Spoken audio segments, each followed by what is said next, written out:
Well, hi everyone, Sean Humphreys here. Welcome to this edition of the Take Charge of Change podcast. In today's podcast, we're going to talk about time management personalities and how these different personality profiles impact our ability to be professionally productive.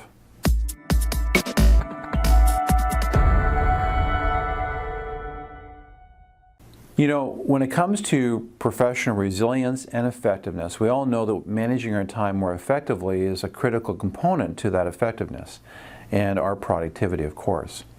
But one of the frustrations for many people over the years is that they haven't been able to find one system that really works well for them. You tend to see systems used for a while and then, forgotten or neglected.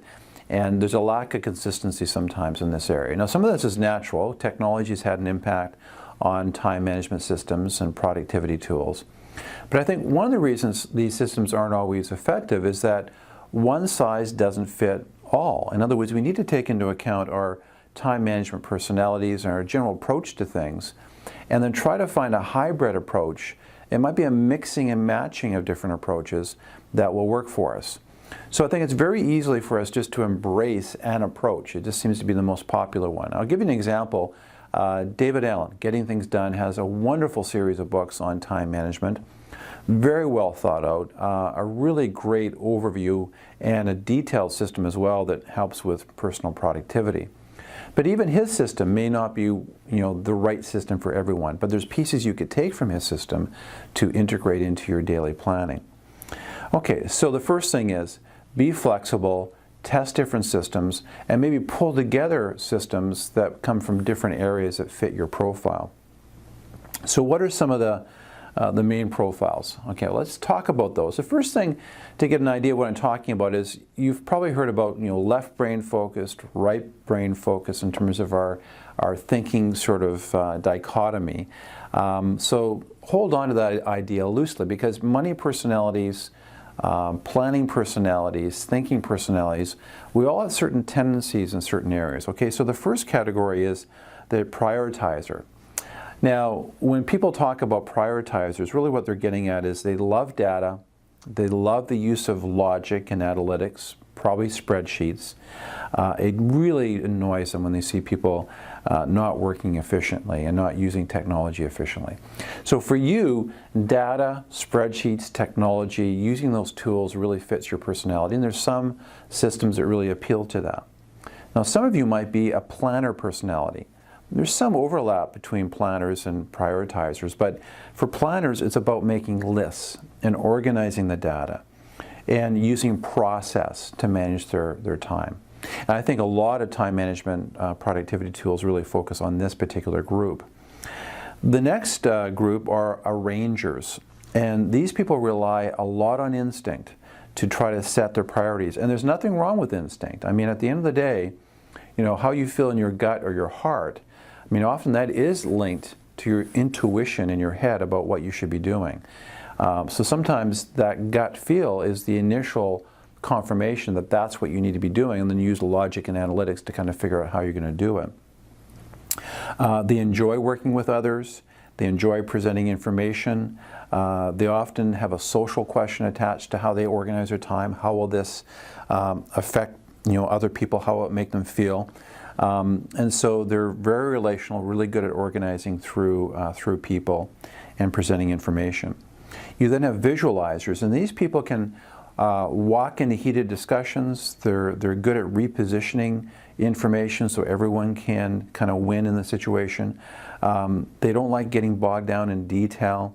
And they gather information. They're really good at synthesizing it and to create something new. So my basic personality is much like the visualizer. That's my basic default. Okay, so those are the main profiles. That's just to kind of get you thinking about it. So there's no right or wrong here. But the most important thing is focus on your profile. How do you naturally come about making decisions and organizing your time, and try to build a system around that. I know that sounds very general, but the main takeaway on this first part of the presentation is to find those systems, the mix of systems and how you organize your day to be the best fit for your profile. Now, the other thing that we want to talk about when it comes to this whole area is the notion of really capturing our consciousness and our attention. At the end of the day, it's our ability to marshal our attention on important projects in our life that will drive our productivity and ultimately our effectiveness. So again, the different profiles, personalities, will get bogged down in certain things. So if you're a visualizer, they can get tangled up in details and lose track of the main goal sometimes. Or arrangers, they forget their real goals and become submissive to the needs of others, the other people's priorities, so they feel appreciated.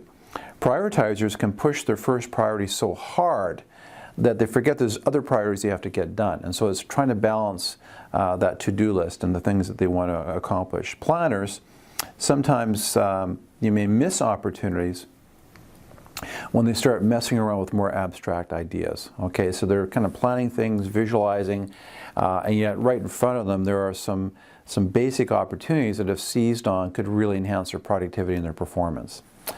So just a couple of things to kind of think about.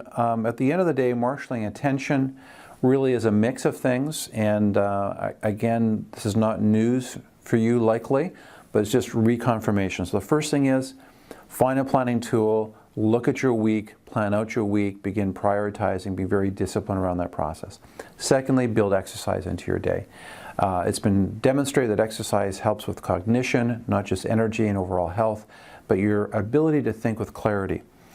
Be aware of your food choices. Again, if you're eating too much high sugar foods, carbohydrates, it spikes your blood sugar levels. It gets in the way of your personal attention ability, your attentiveness, your ability to be focused.